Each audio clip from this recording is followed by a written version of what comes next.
So thank you everybody for joining on. Tonight what we're going to do is put together a little new member orientation for the committee.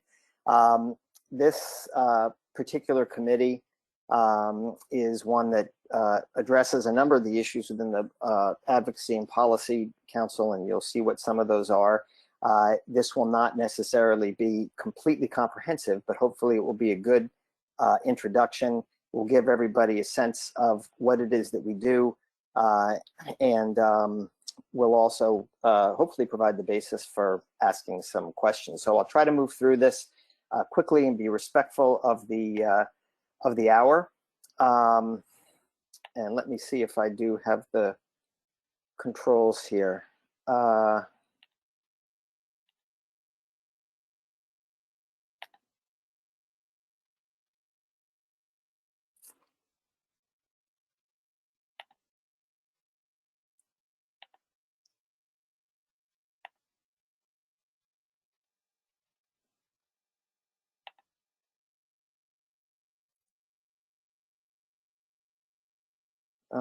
I'm not sure it's letting me share the screen here.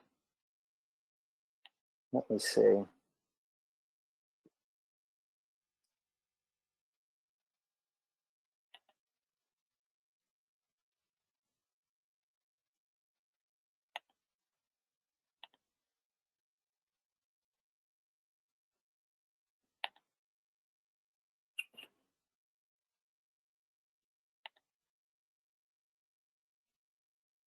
No, do I have the controls to do that? Yeah, I gave you presenter control. Do you have the screen? Yeah, do you see the little screen icon down at the bottom? Yeah, it's yeah, with the accessibility, it's not letting me do it. Let me see.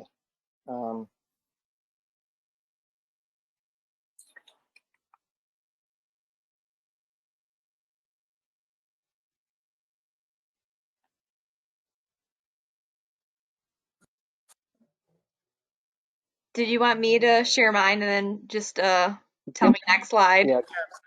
Let me see if I can do this. It will let me do it. For whatever reason, it's not giving me access. Mo can just do it, Evan, and you can just say okay, next. Why don't you go ahead? Yeah, go ahead and do that.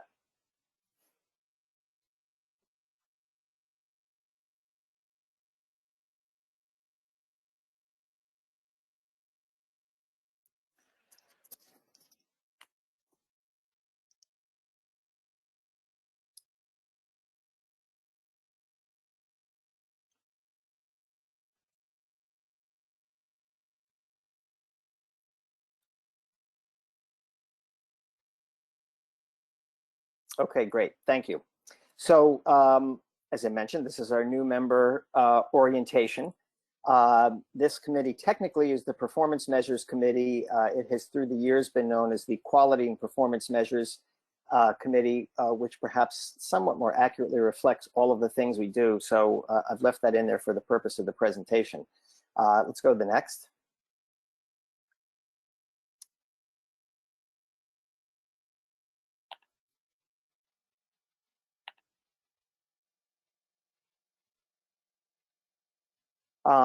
Okay, so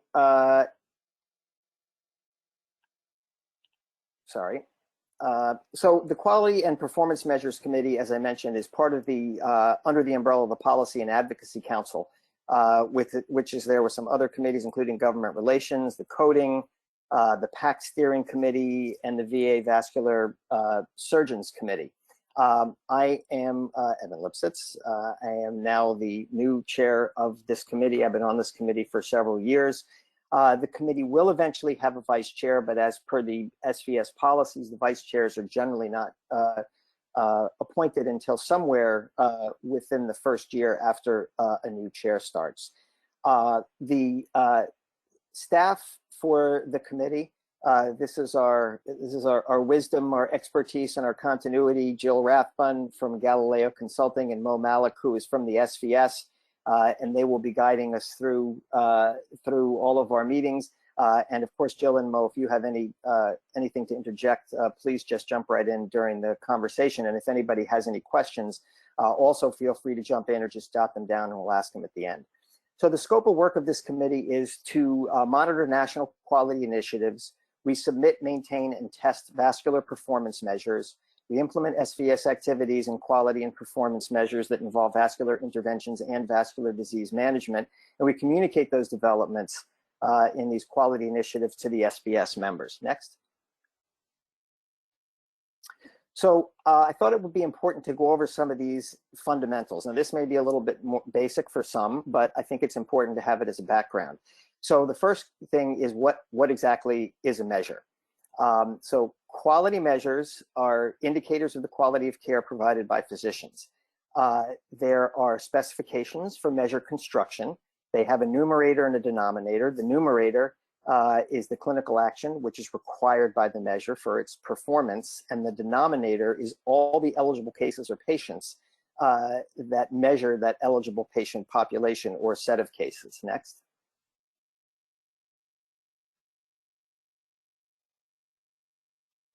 So there are different types of measures. I call them the original three. They're sort of the traditional three: process, outcome, and structure. We'll go over each of these. Patient experience, access, patient access, and composite. These add systemic factors and patient perspective, which is becoming increasingly important to CMS, as you'll see. Next. So process measures. Process measures are healthcare-related activity performed for a patient. It's supported by clinical evidence. And an example of a process measure would be, does the patient get a statin on discharge? Advantages of these kind of measures are that they drive good clinical practice. They're very specific, and because of that, they're good for situations where the N is small. The disadvantages are they can oversimplify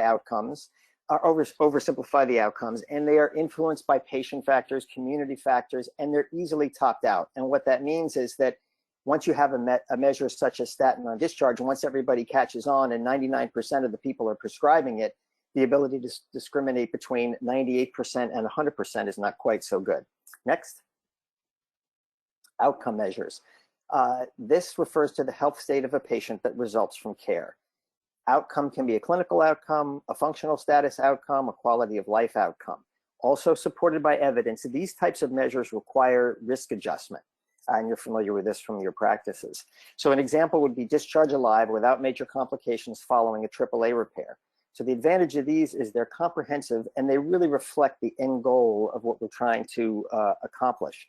The disadvantages is they're multifactorial and they can be very expensive and complex to collect. Next. Structure measures are a feature of an organization or the clinician related to the capacity to provide quality care. Again, all of these are supported by evidence between that structure and existing quality measures.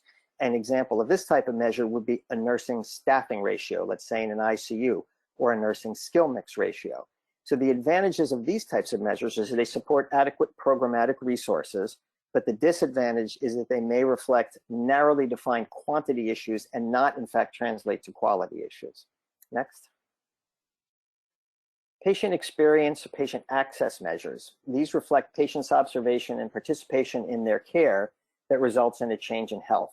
PROMs are patient reported outcome measures. You'll hear a lot about those. These are very big on the CMS radar screen these days.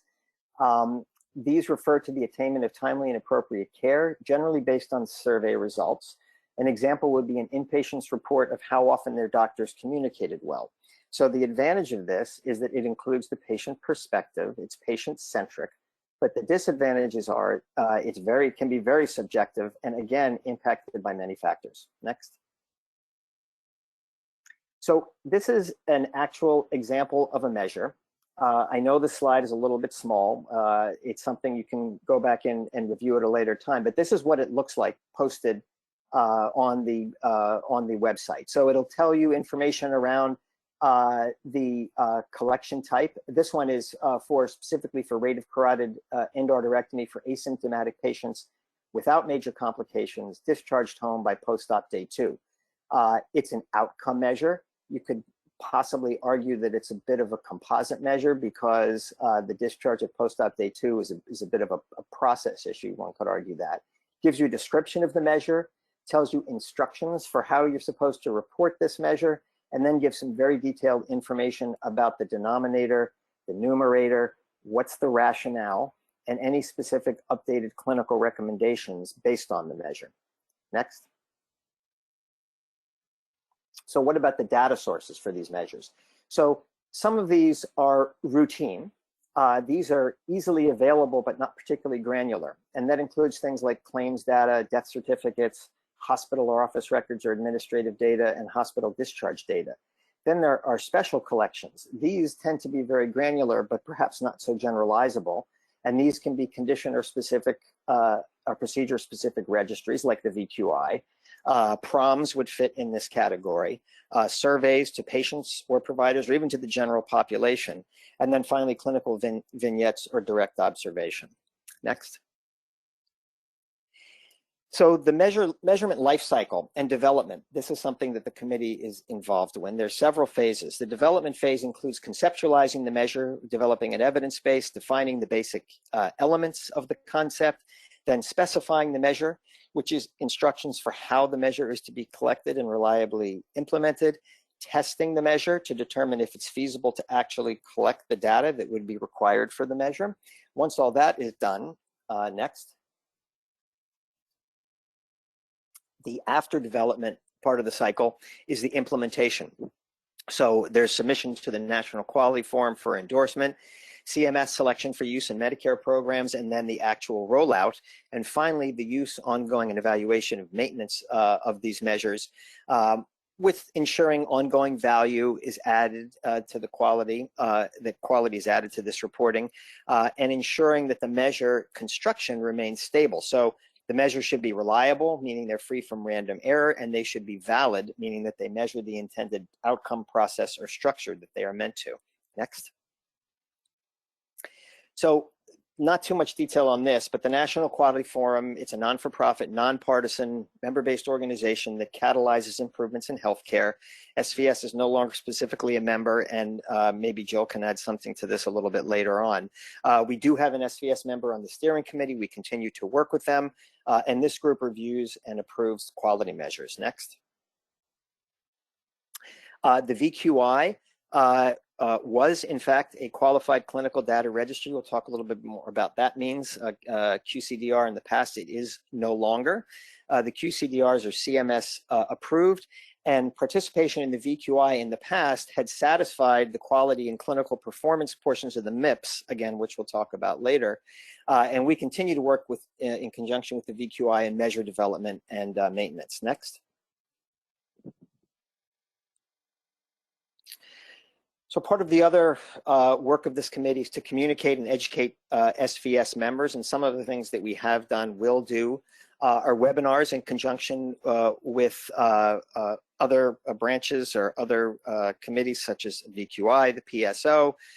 We generally host or have hosted the past couple of years sessions at VAM. We will have one this year for the San Diego meeting, and publish articles in the Vascular Specialist, Pulse, SVS Connect, and you may have seen previously there was a series we published under the MACRA scope, which was in the JVS and the JVS venous lymphatic. Now, we haven't published those over in the past year, but we'll probably revisit that later this year because there are several new topics to discuss on the horizon.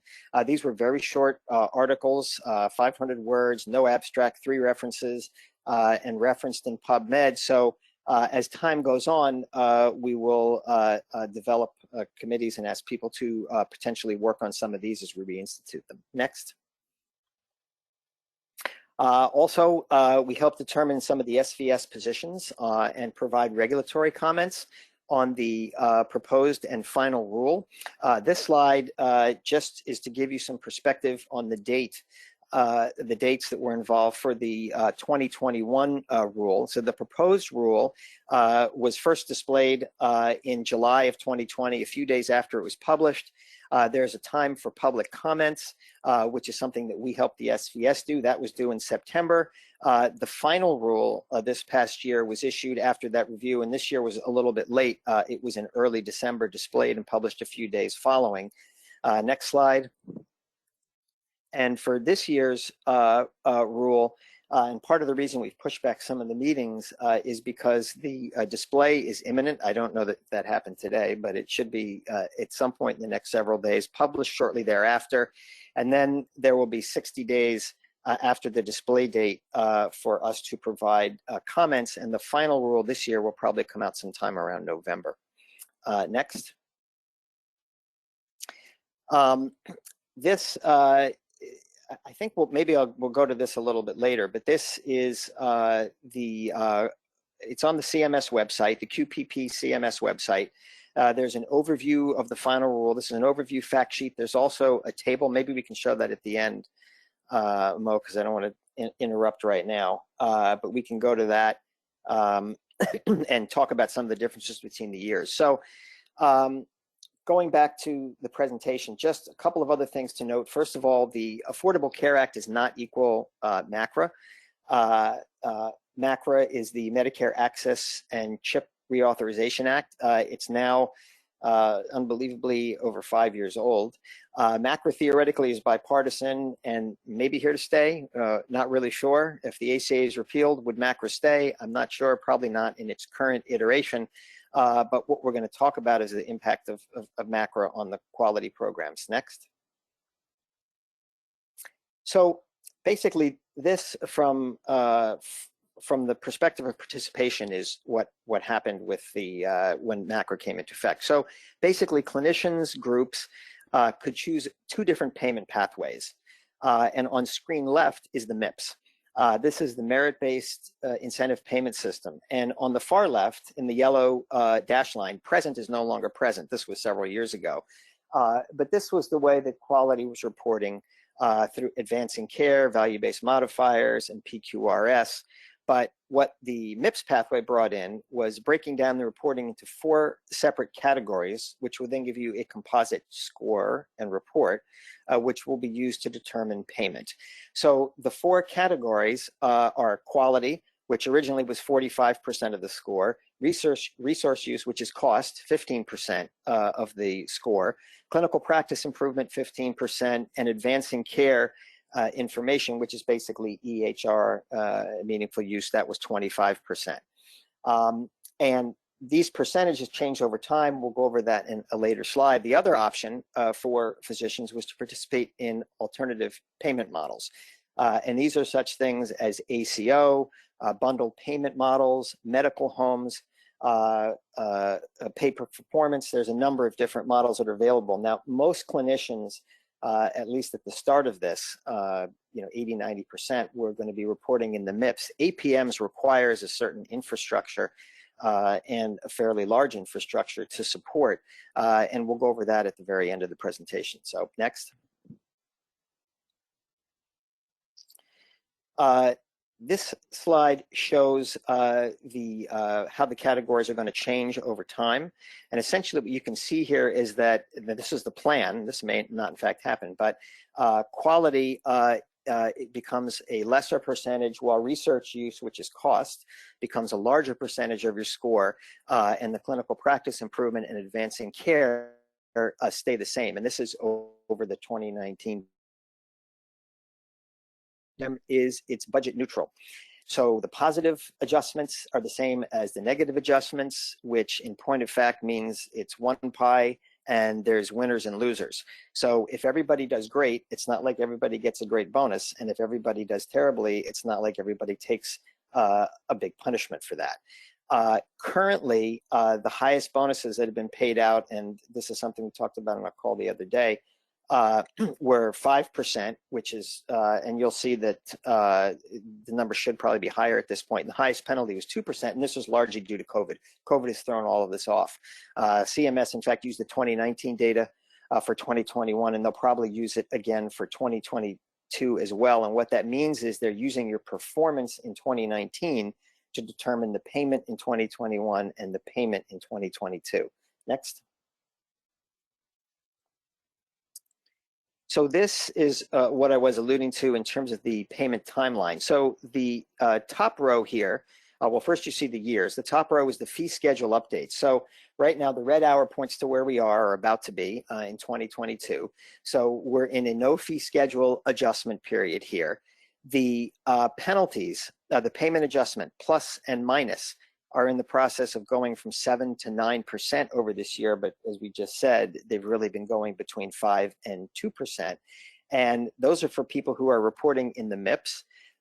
And the little circle on the left side, which shows the 4 categories that I talked about before, ultimately hoping to get to a cost where cost is 30% of that score, but that hasn't happened yet, and that's something that Congress is going to have to determine.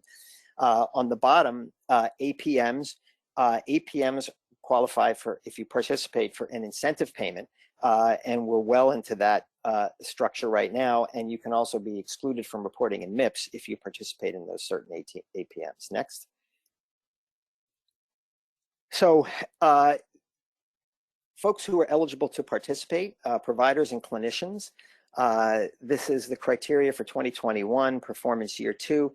And basically, this is just to point out that it's not just the physicians who can report. There's a wide range of providers. It includes MDs, DOs, dentists, podiatrists, optometrists, chiropractors, PAs, NPs, nurse specialists, CRNAs, PTs, OPs can all participate in this. To be included, you have to bill more than $90K in Medicare Part B charges and see more than 200 Part B enrolled Medicare beneficiaries and provide more than 200 covered professional services to Part B participants. And this is something you can actually look yourself up on the website, and we can, if we have time, we can go over that later, and it'll tell you where you fall in this criteria. Next. You are excluded if you're in participating in an APM, and then obviously the opposite of the inclusion criteria in the last slide. Next. The quality category, so there is a data completeness requirement, which means that you have to have completed the data for 70% of those Medicare Part B patients. For the payment year 2020, you have to report at least on 6 measures, 1 outcome measure if it's available. You recall early on, the outcome measures are really preferred, particularly over things like process measures. The weight in the quality category is 45% of your total score. That was at the get-go. This should go down to 30. And this can be submitted by claims data, QCDRs, or other qualified registries. And groups and virtual groups can also report, and they can use different mechanisms. So groups obviously are physical groups. They're in the same building, the same hospital. Virtual groups are groups that decide to get together and combine their resource and data to report within the system. Next. The improvement activities category in the MIPS, again, the requirements here, we're not going to go into the details on the medium weight or high weight, but there's certain ratios that they want you to participate in. Groups or the virtual groups, again, can attest when more than 50% of the clinicians are performing the same activity during a continuous 90-day period. That's something like FEMPOP bypass. Or other group of vascular procedures. Small practices, rural and geographic profession shortage areas don't get a special accommodation anymore under this category. And there are 115 activities in 9 specific categories that can be reported. And some of these examples include things like achieving health equity, care coordination, beneficiary engagement, population management, integrated behavioral and mental health, and there's a number of details within those individual categories. Next. Interoperability has several requirements. These are things you'd expect: e-prescribing, health information exchange, patient access, public health and clinical data exchange, and you have to be able to attest to several aspects of this reporting. And optionally, there are other things you can report, such as the immunization registry, which is interesting right about now, med reconciliation, patient-specific education, secure messaging, and there are some specialized registry and surveillance reportings that you can do that would make you eligible for a bonus. Next. So cost, we talked about a little bit. These measures are calculated. The feedback is given. I can tell you this has been very complicated and difficult to get feedback on some of these measures. Theoretically, the cost component increases to 30% of the score by the end of next year, but we'll see if that happens. There's also relations to the total per capita cost and Medicare spending for beneficiary. These are more overall global measures, but they also can impact your own individual cost factors. And we're going to talk a little bit in the future about something that this committee has been very involved with, which is the development of episode-based cost measures. There are 18 total. 2 of them are specifically vascular related. The other, wave 3 may have been released, so there may be more than 18 now. But the 2 vascular related are for a chronic critical limb ischemia and hemodialysis access. And I'll show you what those look like. Next. So measuring cost. This is a, sort of a continuation. So CMS contracted with a group called Acumen. And Acumen has been responsible for developing these episode-based cost measures. So episodes can be a procedure. So again, fempop bypass. They can be an acute condition, or they can be a chronic condition. So for example, management of congestive heart failure. Triggers, which triggers the cost episode, can be anything also, but some of the examples are an acute inpatient stay, including the E&M codes, a procedural episode, and again, I'll show you an example of that in a minute. Next. Trigger events, there's a beginning and an ending to these episode-based cost measures. They're very specific. There's a quote unquote meaningful time window. This is something that is the work of the committee when these are decided. When one is picking an episode, this gets very deep into the weeds because you're trying to pick conditions that are homogeneous or procedures that are homogeneous. So for example, in the chronic critical limb ischemia, you would exclude such things as embolic or acute ischemia, and we also excluded claudication in the development of that measure, because once you start getting into heterogeneous groups, the actual reliability and validity of the measures go down. Not all the procedures and conditions are measured clearly. What they're looking for is they want us to review in these measures areas where there's a high percentage of Medicare expenditure, where they think there's opportunity for value improvement. Some of the choices we were given to look at were peripheral arterial disease, dialysis access, and carotid surgery. Surprisingly, you'd think aneurysms were a big expense item, but they're not in terms of Medicare dollars, and that's because the N is relatively low. And another important thing when developing these measures, and CMS actually wants us to look at this, is to try to think about what would be the unintended consequences of these measures. Next. Okay, so the next 3 slides, this is going to just go over briefly how these are developed. This is an example from the hemodialysis cost measure. And the 3rd slide in this group will sort of lay this out schematically so you can see it. So the first is defining an episode group. So you have to determine the trigger. In the case of creating a hemodialysis access, that's the procedure code. You have to establish pre and post trigger windows. So in other words, how far back are you going to look and how far forward are you going to look in terms of including costs that are included. Some of those costs might be an echo as a pre-op evaluation, or post-operatively, let's say, an episode of anemia, or you have to redo the fistula or graft.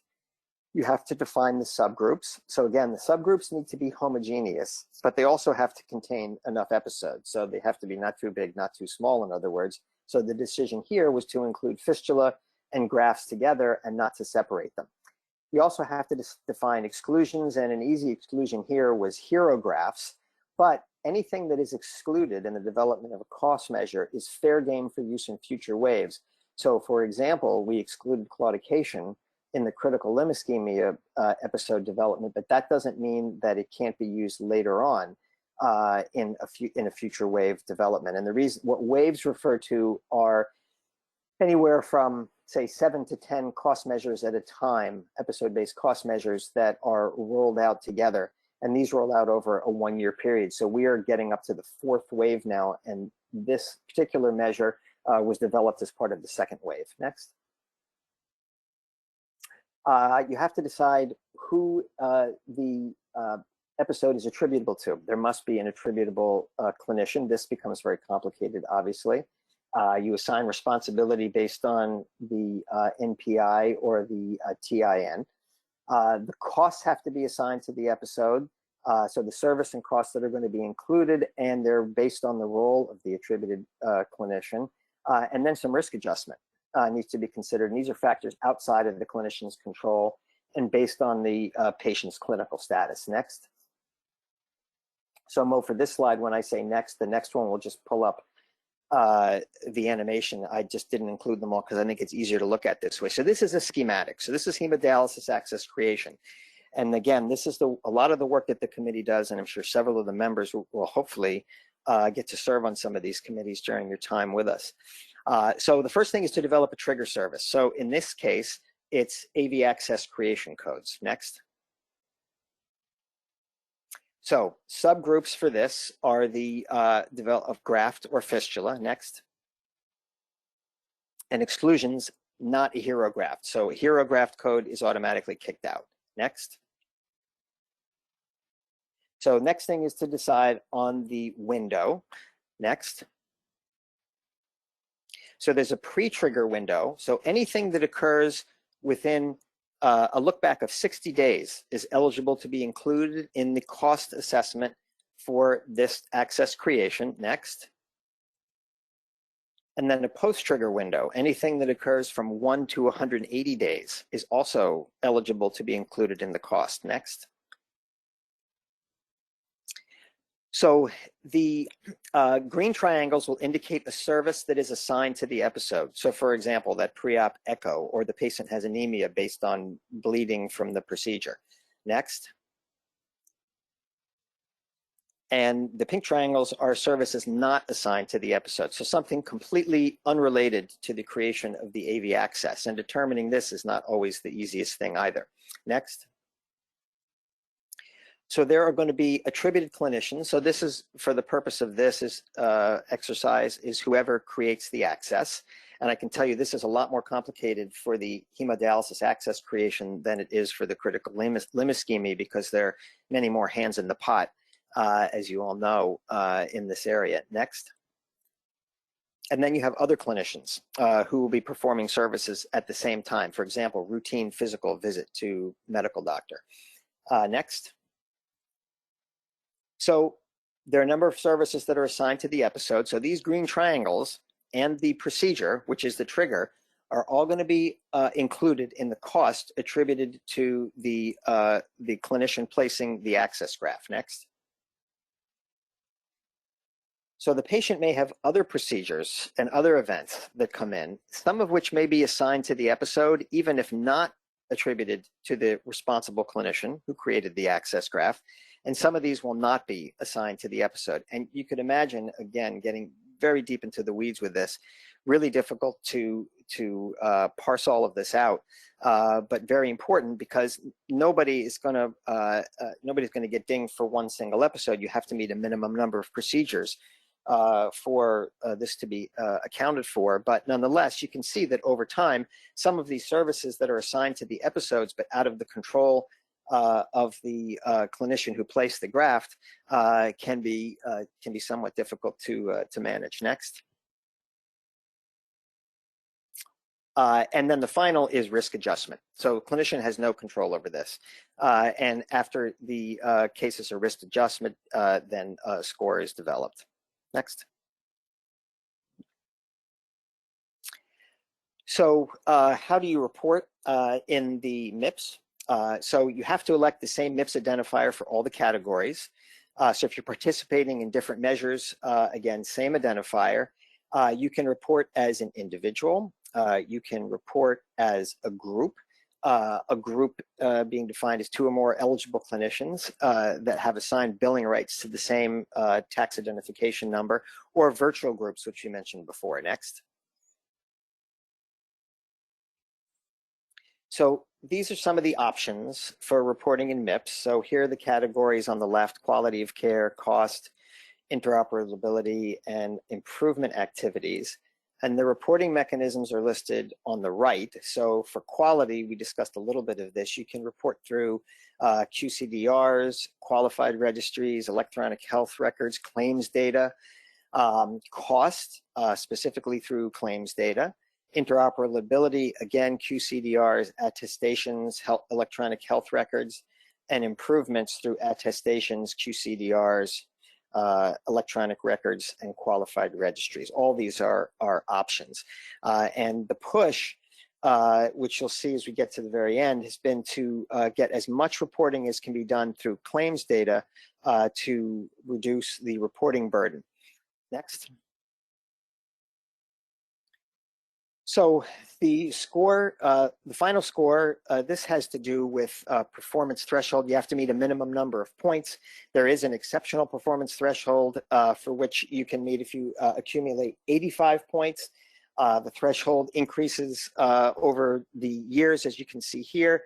The 2021, this is for payment year 2023. The threshold is 60 points with an exceptional performance threshold. That held at 85 points. Those are difficult to meet, and I think we won't go into details on that. Next. Exceptional performance, again, you can have this additional adjustment for the 6 years beginning in 2019. You have to have scores that are above that additional threshold and can get the additional positive adjustment factor. Now, currently, there's 500 million available each year, but actually within the whole scope of this program, it turns out not to be a lot, and it really hasn't had any impact on the bonuses to date. Next.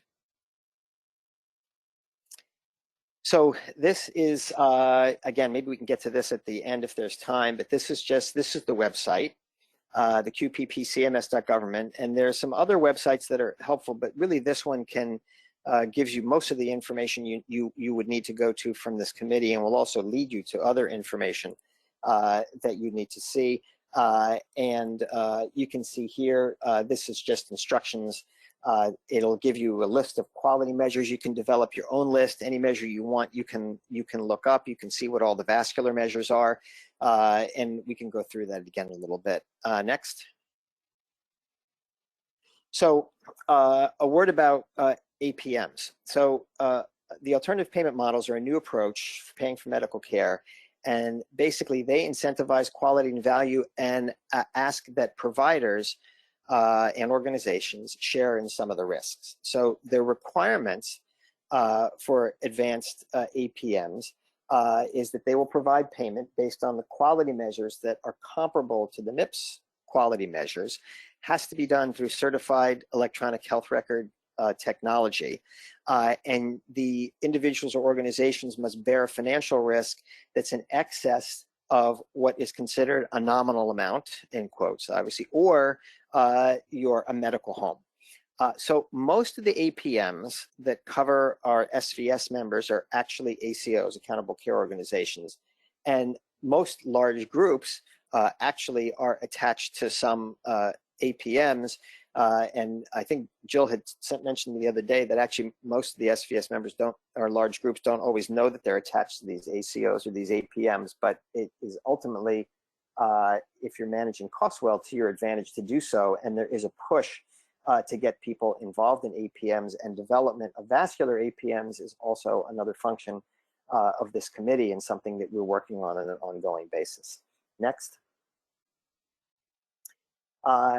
This slide just shows you some of the financial risk standards. So if the expenditures exceed the expected expenditures, then as an individual organization, you're responsible either for a direct payment from the entity or accepting a reduction in the payment rates to the entity or physicians, or withholding of payments to the APM or eligible clinician. So there is a potential downside, and the accepting of risk in this situation is what allows you to actually get a higher payment up front. Next.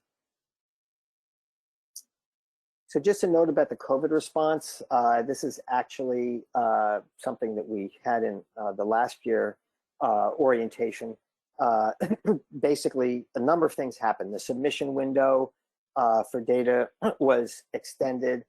There was an extreme and uncontrollable circumstances application that we were allowed to file that would allow you to reweight performance categories.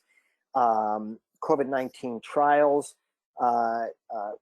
came in as an improvement activity, and clinicians who didn't submit automatically received a neutral payment adjustment for 2021, but this was something available just to individuals and not groups. Next. So the last thing in the presentation here is something called the MIPS value pathways, MVPs. And this is from the 2020 rule. The goal is to move away from siloed activities and measures and move towards an aligned set of measure options that are more relevant to clinician scope of practice, that's meaningful to patient care. So these pathways assert a new framework. They're supposed to promote interoperability and population health. There are planned to be fewer and more targeted specialty-specific measures. As we had mentioned before, the idea is to reduce the reporting burden on clinicians and to provide enhanced data and feedback to clinicians. Next slide. So this is a schematic from the website about these pathways. So on the left third of the page shows the current structure of MIPS, which is basically what we've just sort of been going over for 2020. The new framework is in the middle third of the page. And what you can see here is that the idea is to take the interoperability measures, which pretty much apply to everybody, and make them a foundation that do apply to everybody and all clinicians. Obviously, you're not going to immediately get away from specific quality improvement activities and cost measures that refer to individual specialties. So at least in the short run, those persist. And within this phase, again, the idea is to make the measures more cohesive, lower the reporting burden, and focus the participation around the pathways that are meaningful to the actual practice.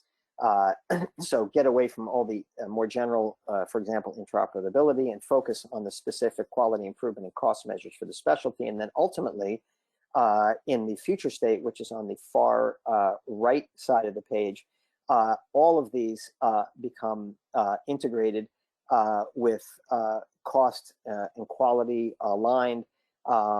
There's going to be an increased voice of the patient, ideally, through all this, which is, again, where the patient-reported outcome measures come in.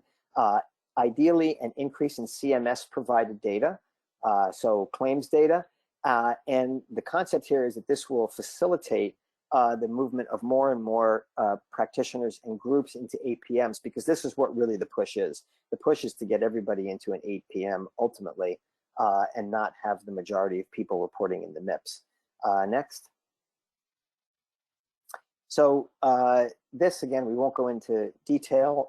This is just a surgical example that I think you have the slide deck, so you can look at this, but this talks about what the MIPS value pathway might specifically look like for surgeons.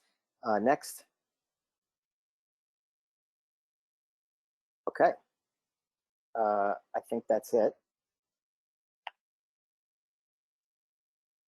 So I know that's a lot, and even after having been on this committee for years, my head was still spinning with some of this. Is very complicated.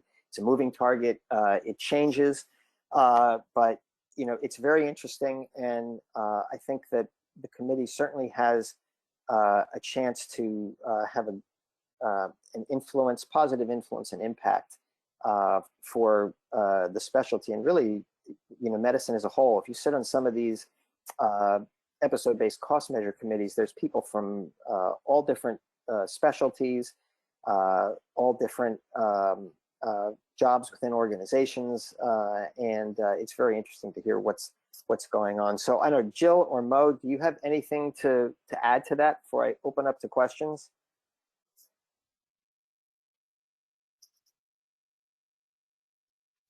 Oh, I just think, you know, it's everybody got the slide deck, and you'll definitely want to keep it as a reference because it's a really good reference, particularly when we start to talk about the alphabet soup of all of these different things. We actually have, we'll find for you all too, a little couple page kind of glossary document with all the alphabet soup, all the acronyms and what they mean and that sort of thing. But yeah, but the if you thought this was going to be a committee where you just got on a call once a month and chit-chatted, that's not the case. Many of your colleagues who have been on the committee, Ashley, Caitlin, many of you will attest to that with Evan and Paula and others.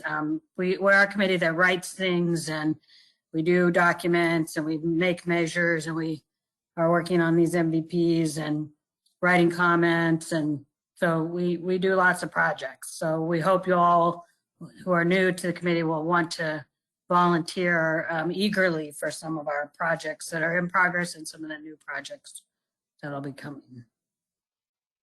Yeah, thank you, Jill. So again, I think agree with Jill. You know, take a look at the slides. It's I know it's dizzying to go through all that very quickly at once. But any questions I could answer right now for anybody? Or anybody who's on the committee now would like to add something that maybe I didn't mention or that would be helpful to the new members?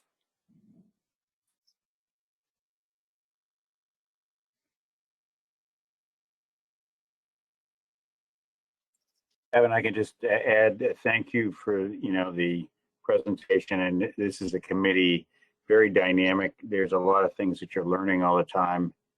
I think it's challenging because of that, and the playing field changes, and it can be overwhelming to get this stuff. I've only been on the committee 1 year, and there's just a lot of things to learn, and I appreciate everybody's efforts, including your own and Jill's and everybody else. Thank you. Thank you, Tim, for that. It's a very important point that the playing field is constantly changing.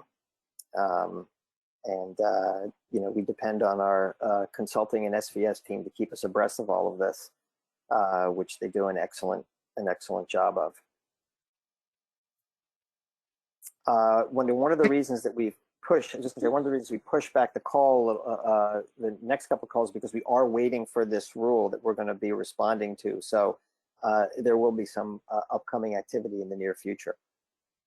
Yeah, it could be out tomorrow, but mostly it could be out tomorrow, but definitely it will be, it's not tomorrow, it will be next week. So it is imminent. And the couple of documents that we attached with the slides tonight are a summary of last year's rule with a very nice chart that CMS now makes comparing the last year's finalized policies in different categories of content against what they're proposing. So like where Evan was going through the different percentages, cost, quality, et cetera, that's a whole section. The completeness piece is a whole section. Last time there, of course, was a whole section about the MVP program. Even though they delayed it for a year, they still clarified a couple different policies around the program. So if you have a minute, and want to take a quick look at that just to see what we'll be looking at as the rule comes out and we start to think about the areas that SVS will write comments about to CMS saying, we like this, we don't like this, we think this should be changed. Like, even though we didn't win on the topic, when the episode cost measures first came out, we thought that CMS had made the number of patients that you had to have to trip the measure too small because it's only 8 patients.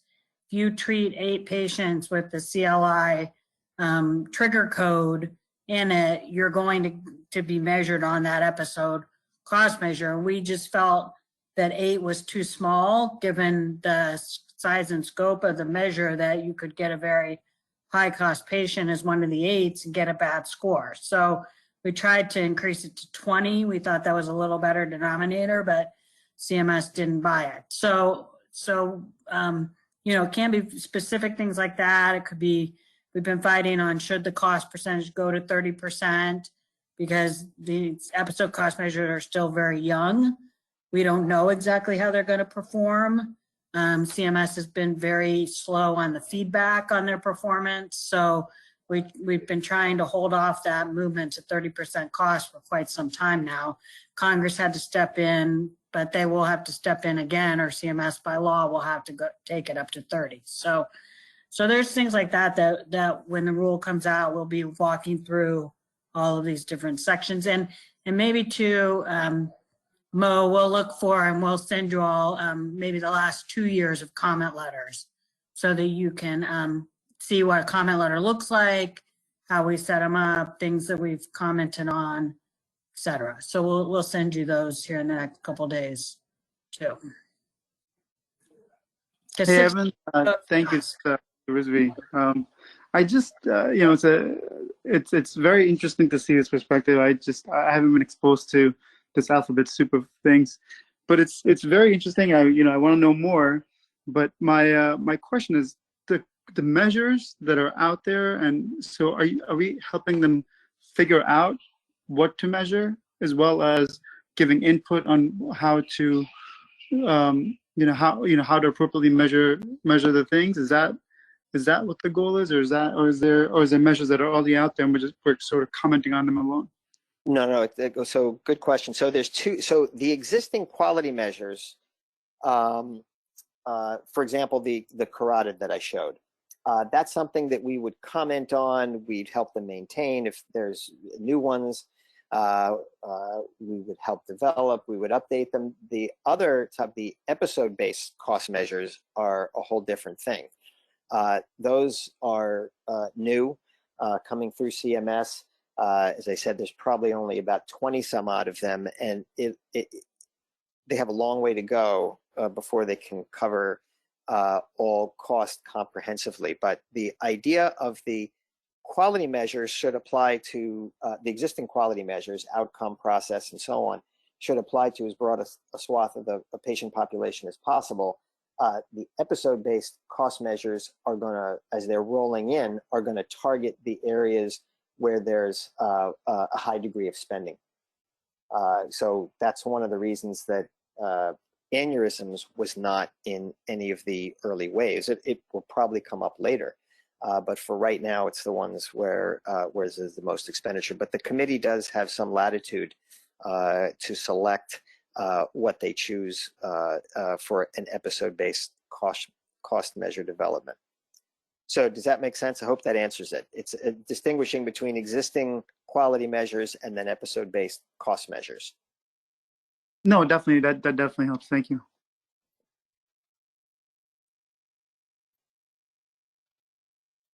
Okay, well, one of the things we will try to do is stay on time with all of our calls. So we have an extra 4 minutes here, so we'll give everyone that back. And thank you, everyone, for being on the call. Welcome to all of the new members. And thank you to the existing members for being on. And thank you to Jill and the SVS team for all their support. And there should be some exciting and interesting work to do in the near future. So thank you very much, and everyone have a good night. Thank you very much. Thanks. Thanks, Evan. Bye-bye.